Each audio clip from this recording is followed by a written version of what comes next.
if you share your life with a dog, well, you've probably dealt with that relentless scratching at some point. Yeah.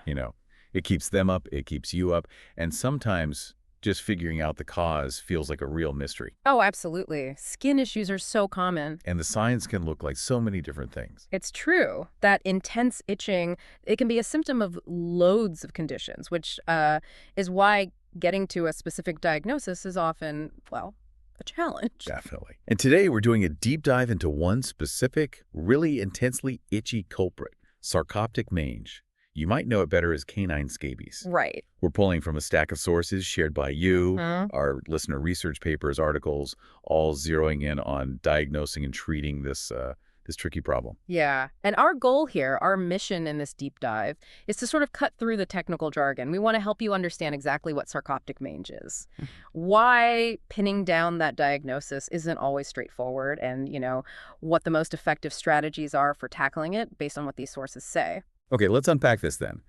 At its core, what is Sarcoptic mange?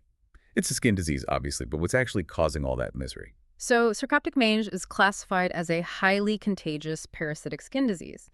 The sources, they tell us it's caused by these tiny mites, specifically Sarcoptes scabiei canis. Okay. And the defining thing they really emphasize is that it's intensely itchy. The medical term is pruritic, and importantly, it's non-seasonal. It can pop up any time of year. And you said contagious. How does it spread? Is it just dog to dog? Yes, highly contagious between dogs, mainly through direct contact. But one thing the sources highlight is its zoonotic potential. Meaning it can pass to humans. Temporarily, yes. While the mites really prefer dogs, they can infest other species, including us humans, for a short time. It usually causes a transient itchiness, maybe a rash where you've had contact with the infested dog. Oh, boy. But it generally resolves on its own in people once the dog is treated. They don't set up shop long-term on us. Okay, that's slightly reassuring. So these tiny mites are the problem.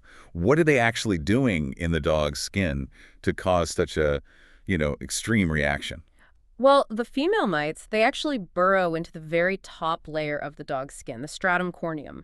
Okay, that surface layer. Right. They live in there, they feed, they lay their eggs in these little tunnels they make. But here's a really key insight from the sources. The reason the itching is so incredibly intense isn't just the physical irritation from them digging around. No. Here. The main driver of that severe itch, that pruritus, is actually a major hypersensitivity reaction, an allergic reaction, basically. So the dog's immune system is overreacting to the mites. Exactly. It's reacting to the mites themselves, their feces, their general activity in the skin. Dogs typically get sensitized, develop this allergy about 3 to 6 weeks after they're first exposed. And that's when the signs really kick in. That's usually when you start seeing those intense clinical signs appear.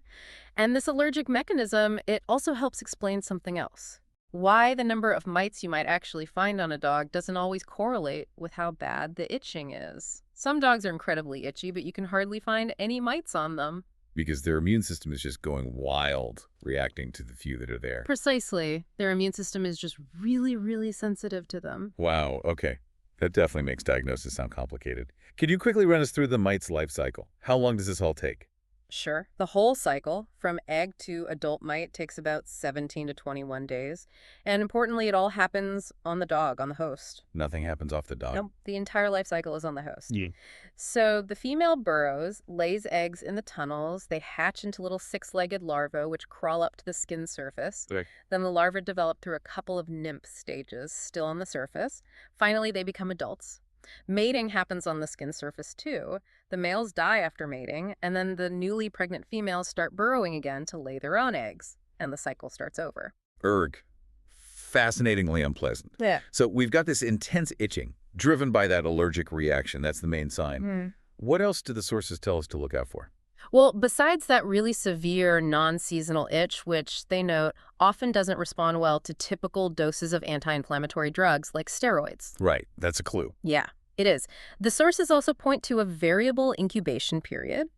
The itching usually starts within about 30 days of exposure as that hypersensitivity develops. And where in the dog does it usually show up first? Is there a pattern? Yes, there's a pretty classic pattern described. It frequently begins on areas like the elbows, the edges of the ears, the pinnal margins, Okay. the underbelly, what we call the ventrum, and the hocks, which are basically the dog's ankles.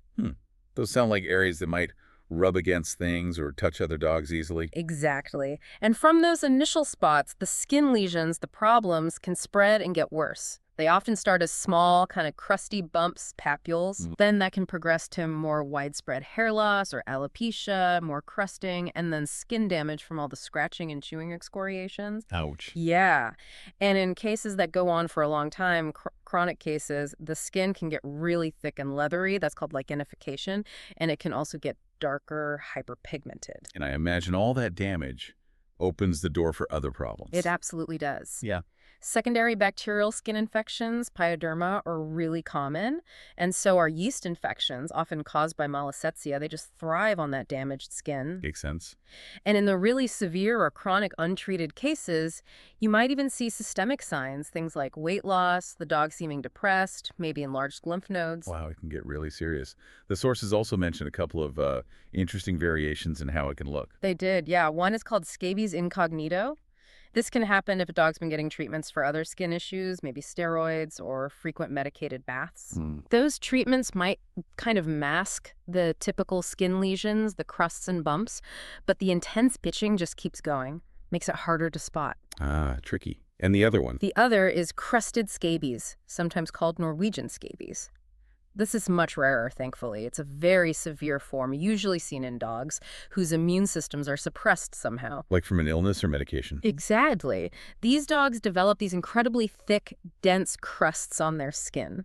But paradoxically, they often show less itching. Less itching, why? Because their immune response, the thing driving the itch, is dampened down. But here's the crucial part.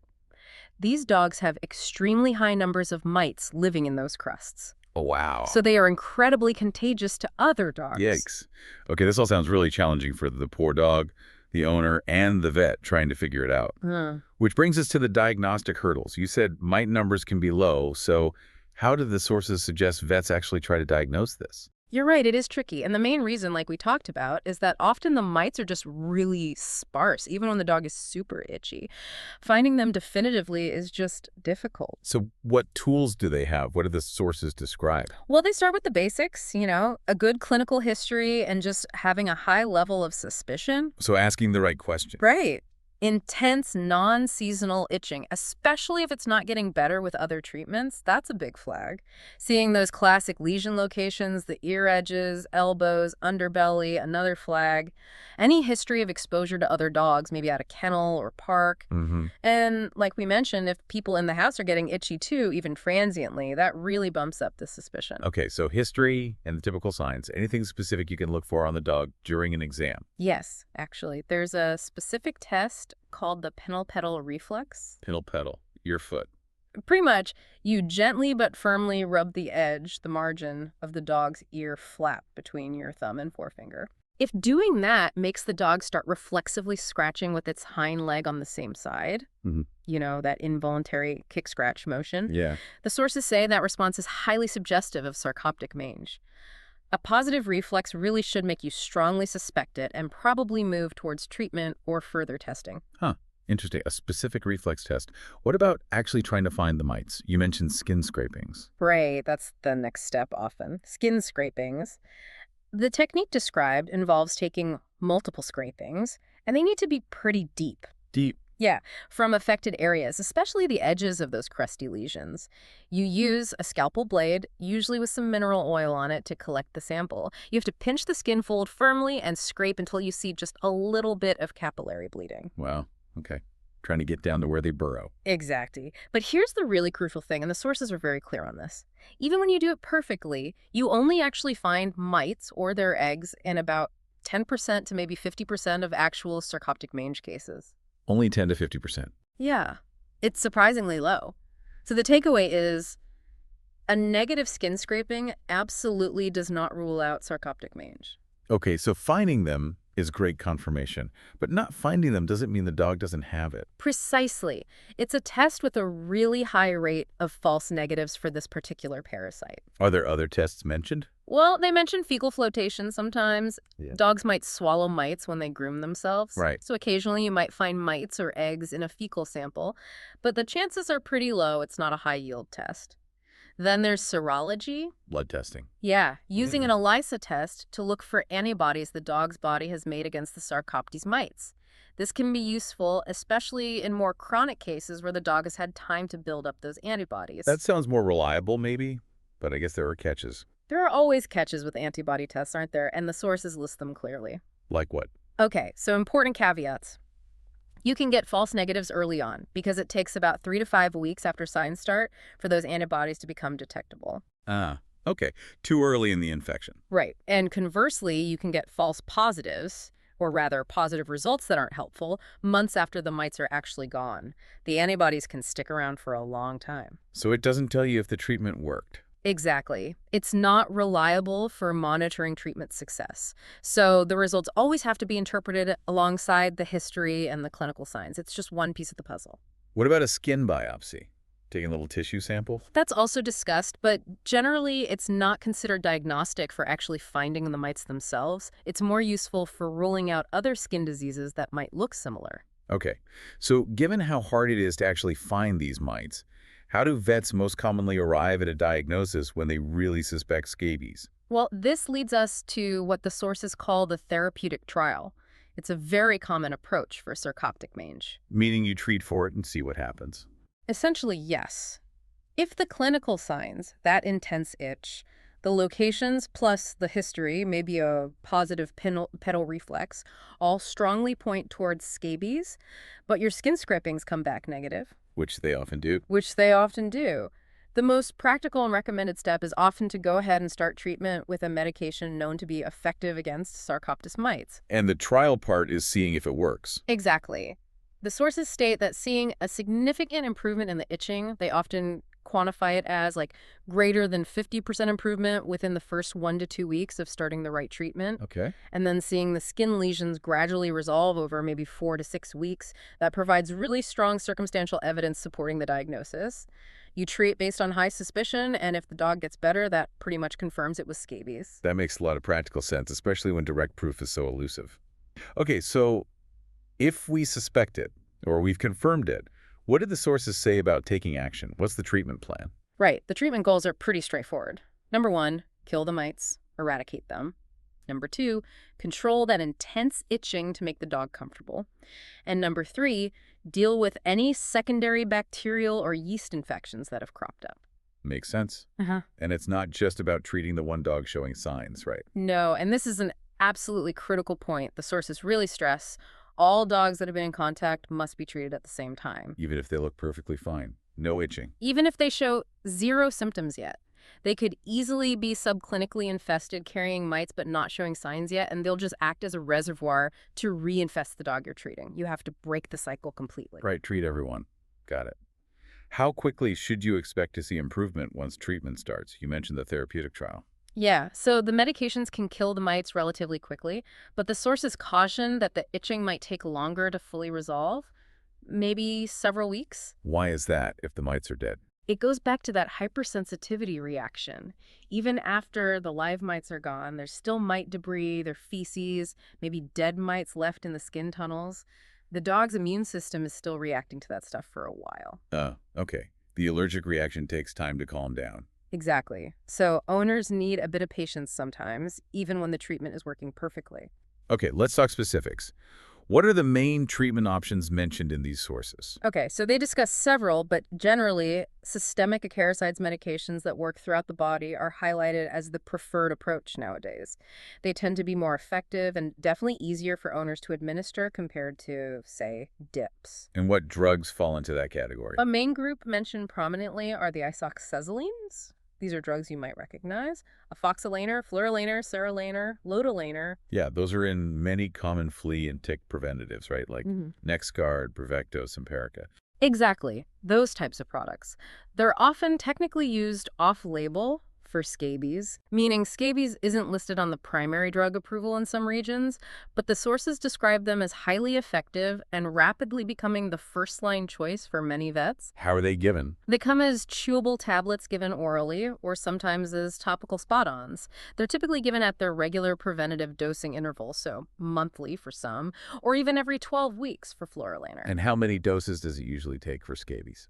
The sources generally indicate that 2 or 3 doses given at the appropriate interval are usually sufficient to completely eradicate the mites. What are the advantages they note for this class of drugs? Well, a big one is their excellent safety profile in dogs. They're also really convenient for owners, just give a chew or apply a spot on. And they're effective even when mite numbers are low, which is important for scabies. Okay, that sounds pretty good. Are there other systemic options mentioned? Yes, the macrocyclic lactones are also discussed. This group includes drugs like selamectin, which is in Revolution or Stronghold, moxidectin, which is in Advantage Multi or Advocate, as well as ivermectin, and milbemycin oxime, found in some heartworm preventatives. Okay, how are those used for scabies? They can be given in various ways: topical spot-ons, orally, sometimes by injection, though that's less common now. For scabies, they usually require multiple treatments, maybe every 1 to 4 weeks, depending on the specific drug and protocol. Now, I seem to recall hearing about some pretty serious warnings with some of these, especially ivermectin in certain dog breeds. Did the sources mention that? Oh, absolutely. And they include critical cautions regarding the macrocyclic lactones. It's really important. What should people know? Okay, first, they advise not using extra label doses, especially if things like ivermectin in dogs that are heartworm positive. There can be risks there.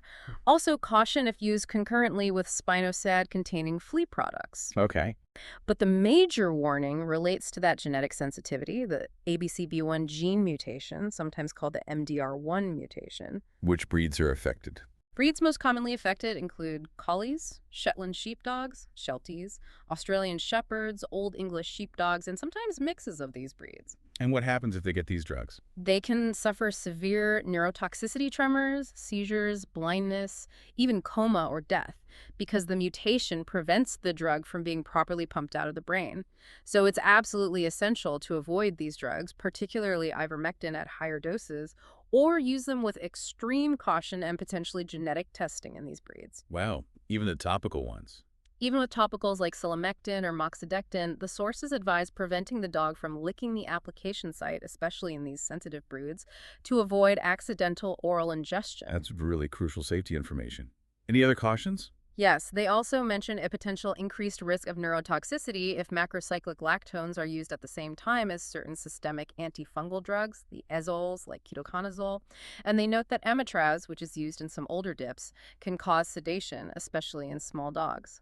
Okay, it really highlights how vital it is to work closely with your vet and make sure they know your dog's breed and any other medications they're on. What about older treatments like those topical dips you mentioned? Are they still used? Topical acaricides, like dips, are definitely less common as the only treatment now, especially with the newer systemic options available. But the sources do mention them. What are the options there? Well, there's lime sulfur dip. It is effective against the mites, but it has significant downsides. It smells strongly like rotten eggs. It can stain light-colored fur yellow. It's messy to apply properly, and it usually requires repeated applications, maybe weekly for several weeks. Owners don't love it. I can imagine. What else? Amitraz dips are also effective, but Amitraz isn't FDA approved for scabies in dogs in the US, though it might be elsewhere. It also carries risks of side effects like sedation and requires very strict safety precautions for the person applying it: gloves, good ventilation. Fipronil spray, like frontline spray, is sometimes mentioned as an aid in control, maybe used alongside other treatments. And do these dips work as well? The sources generally point out that topical dips are more prone to treatment failure than the systemic options. It's often just harder to ensure the dip contacts every square inch of the dog, especially a long-haired or uncooperative one, and owner compliance with repeated, messy applications can be difficult. Makes sense. So, while the mite-killing treatment is working, what can be done to help the dog feel better right now, especially with that horrible itching? Right. That's where adjunctive therapy comes in treatments used alongside the main acaricide. To tackle the severe itching and self-trauma quickly, a short course of systemic steroids, like prednisone or prednisolone, is often recommended. For how much and for how long? The sources often suggest doses around maybe 1 milligram per kilogram of body weight per day, maybe for just 5 to 7 days, sometimes a bit longer initially. It can provide significant relief very quickly while the mite treatment starts to kick in. But you wouldn't use steroids long-term for this. No. Definitely not. The sources strongly caution against long-term steroid use for scabies. It can mask the signs, making it harder to tell if the treatment is working, and in rare cases, it could potentially worsen that severe crusted scabies form by further suppressing the immune system. Okay, short-term relief only. What else helps? Antibiotics are very frequently needed because, as we said, secondary bacterial skin infections are so common, so you treat those directly. Medicated shampoos can also be helpful. Bathing can help remove crusts, scale, and soothe the skin. And preventing more self-damage. Yes, an e-collar, the cone of shame, is often essential, at least initially, to physically prevent the dog from scratching, licking, and chewing itself raw, which just makes everything worse and delays healing. Okay, so treatment is underway with an acaricide, maybe some steroids initially, antibiotics if needed. What's the typical timeline for recovery, and are there potential bumps in the road? Well, the good news is the prognosis with appropriate, consistent treatment is generally excellent for regular sarcoptic mange. That's good to hear. As we discussed with the therapeutic trial, you should typically see a pretty significant improvement in the itching within the first 1 to 2 weeks of starting an effective systemic treatment. Okay. But the full resolution of the actual skin lesions, the crusts, the hair loss that usually takes longer, often around 4 to 8 weeks for the skin to fully heal and hair to start regrowing properly. Follow-up appointments to check progress are usually recommended around the 4 to 6 week mark. What about the possibility of it coming back? Relapses. Relapses or recurrence can definitely happen. The sources usually attribute this to a few main reasons. One is incomplete treatment, maybe stopping the medication too soon before all the mites and life cycles are truly gone, or not dosing frequently enough. Right, owner compliance issues. Sometimes, yeah. Yeah. Or re-exposure, maybe. There was another dog in the household that wasn't treated, or the dog encounters another infested animal outside. And occasionally, it turns out the initial diagnosis was wrong, and the itching was actually caused by something else that just looked like scabies initially. And what about that really severe form, crusted scabies? Is the prognosis different? Yes, for crusted scabies, the prognosis is considered more guarded.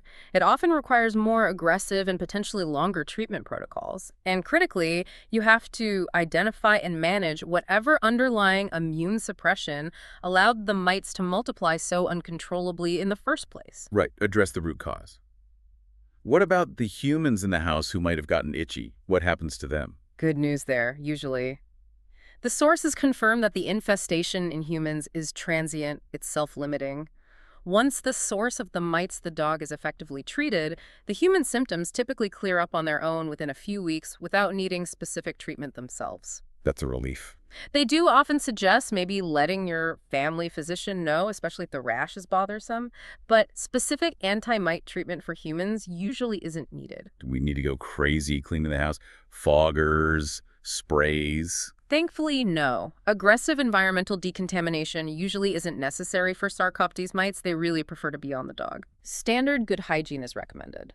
Wash the dog's bedding frequently in hot water. Wash collars and harnesses. Vacuum carpets and furniture regularly. How long can the mites survive off the dog? The sources note that they generally don't survive for very long in a typical home environment, maybe a few days. Although under specific conditions, cool, humid environments, they can potentially survive for up to 3 weeks. So cleaning is good practice, but you usually don't need professional exterminators unless maybe you're dealing with a severe outbreak in a crowded kennel situation. Okay, that's good to know. Less panic about the house.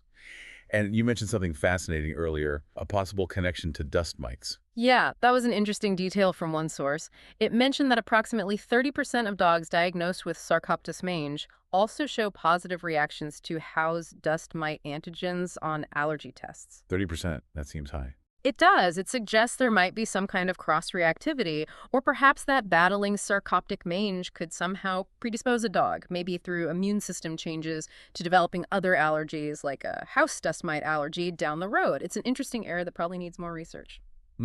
Definitely food for thought.